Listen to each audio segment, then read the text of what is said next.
आता शेतकऱ्यावरून रामाकडे कुठे व्हायचं? राजकीय हेतू नको असं म्हणतात उद्धव ठाकरे देखील म्हणतात की राजकीय हेतू नको, पण भाजपकडनं असं कुठेतरी राजकीय हेतूने काही इव्हेंट्स केले जातात असं तुम्हाला वाटतंय का?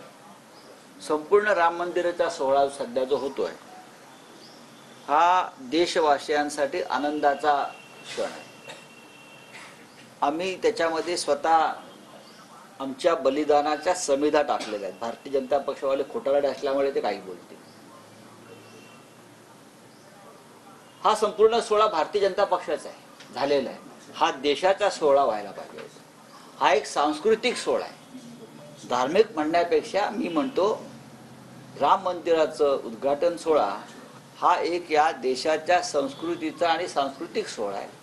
पण यांनी राजकीय सोहळा केला. आपल्या घरातलं लग्न मुंज असावं त्या पद्धतीने ते निमंत्रण वाटतात. माझ्या घरच्या लग्नाला यायचं हा अशा पद्धतीने हे पत्रिका वाटत फिरतायत. जणू काय राम मंदिराचं याने मंगल कार्यालय करून ठेवलंय लग्नासाठी. प्रभू श्रीराम सगळं पाहतायत. हा त्यांचा राजकीय सोहळा होऊन जाऊ द्या, मग आम्ही पाहू.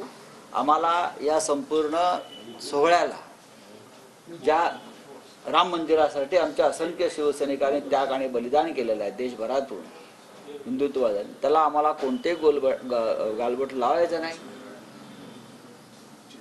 पण योग्य वेळी आम्ही बोलू.